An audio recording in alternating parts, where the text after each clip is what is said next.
మళ్ళీ వచ్చారేంటి? మామూళ్ళ కోసం అయ్యుంటుంది మహా. మాకే ఎదురు చెప్తారా? మాకే మామూళ్ళు ఇస్తారా? ఇక మాటలు లేవు, మాట్లాడుకోవడాలు లేవు. అరే ఏం చేస్తున్నారు?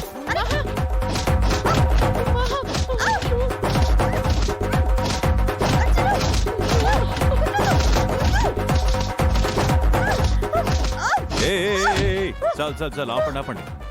ముందా ముసుగు తీయండి.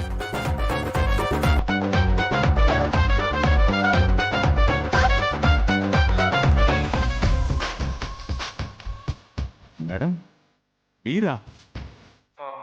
అవును సార్, మహానే. మీరేంటి మేడం చీప్గా రోడ్డు మీద చీరలు అమ్ముతున్నారు? ఇంకా మీ కోడలు సీతేమో అని మా కానిస్టేబుల్స్ ని కొట్టమన్నాను. సారీ మేడం, ఏమనుకోకండి. నా కర్మకాలి ఆ సీతతో ఛాలెంజ్ చేశాను, ఇలా చీరలమ్మాల్సి వస్తుంది. ఆఫీస్లో హాయిగా ఏసీ రూమ్ లో కూర్చొని వర్క్ చేసుకోవాల్సిన మిమ్మల్ని ఇలా రోడ్డున పడేసిందంటే ఆ సీత సామాన్యురాలు కాదు మేడం. దాన్ని పొగిడింది చాలు. మీరు ఇక బయలుదేరండి. సారీ మేడం, పదండి.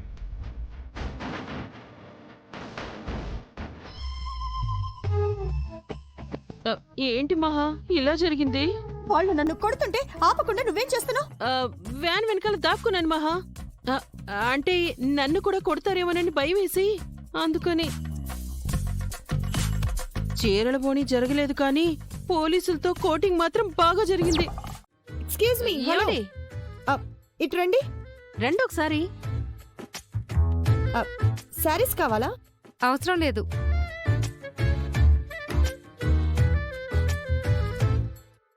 అలా స్టైల్ గా పిలిస్తే ఎవరు కొనరు మహా.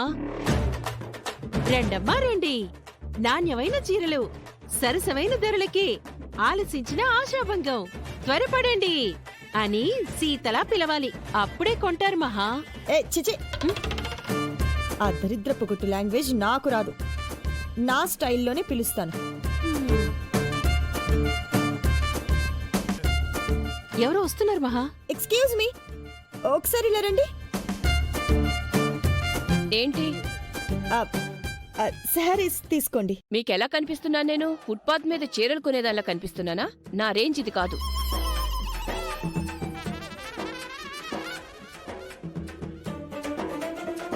ఏంటి అర్చన, రోడ్డు మీద పోయే వాళ్ళు కూడా రేంజ్ గురించి మాట్లాడుతున్నారు? ఇప్పుడెవరు ఇలా రోడ్డు మీద కొనట్లేదు మహా. అందరూ షోరూంకెళ్ళో ఆన్లైన్లోనో కొంటున్నారు. మరి ఆ సీట్ ఎలా అమ్ముతోంది? చెప్పాను కదా మహా, అది మాటలు చెప్పి అమ్మేస్తుంటుంది.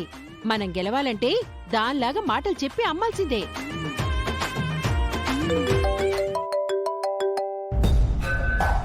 చెప్పండి, ఆఫీసులో సీతకి చుక్కలు చూపించారా? పారిపోయిందా? లేదు మేడం, సీతే స్టాఫ్ అందరికి చుక్కలు చూపిస్తుంది. వాట్? అవును మేడం, మీరు సీతను షేక్ చేయమని చెప్పారు, కానీ సీత గారే ఆఫీస్కి సంబంధించిన అన్ని విషయాలు అడిగి మమ్మల్ని అల్లాడిస్తోంది. రామ్ సార్ కూడా షాక్ అయ్యారు. సీత గారు కాదు మేడం, సాయంత్రంలోపు మేమే పారిపోయేలా ఉన్నాం. ఉంటాను మేడం. ఇంకా వెయిట్ చేయడం నా వల్ల కాదర్చన, బోర్ కొడుతోంది.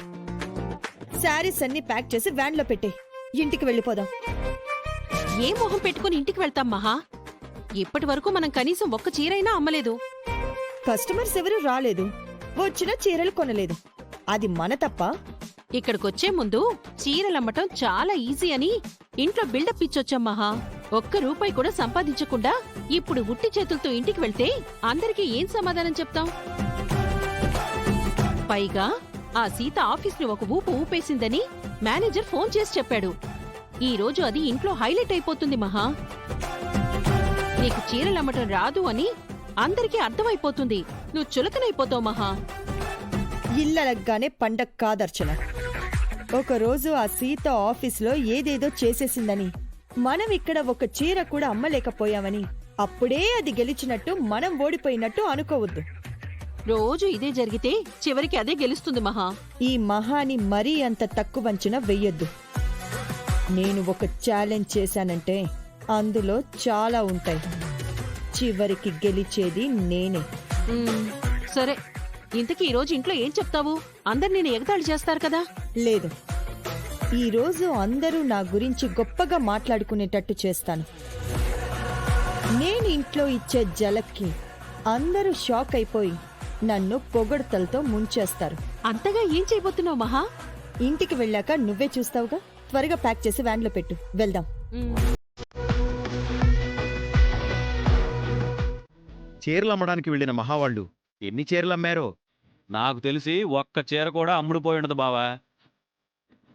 ఎందుకంత నెగిటివ్గా మాట్లాడుతున్నావు మావయ్య? పిన్నిని తక్కువ అంచనా వేయకు.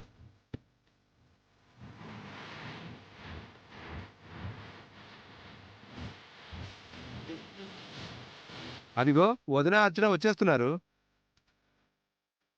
రామహా, మొదట్లో చీరల బిజినెస్ ఎలా జరిగింది? చెప్తాను. సీత ఎక్కడా? ఇంకా రాలేదు పిన్ని, ఆఫీస్లోనే ఉంది. ఫస్ట్ డే సీత ఆఫీసులో అదరగొట్టిందని రామ్ చెప్తున్నాడు. ఇంతకీ మొదటి రోజు నీ చీరల సంపాదన ఎంత చెల్లాయ్? 1,00,000 రూపాయలు.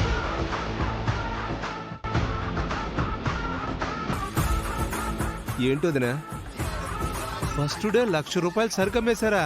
అవును, చాలా చీరలు అమ్మేశాను. ఇదిగో ఆ 1,00,000 రూపాయలు.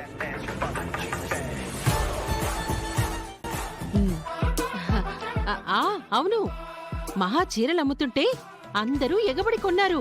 ఆ రద్దీ తట్టుకోలేక మధ్యలోనే మొబైల్ దుకాణం కట్టేసి వచ్చేసాం.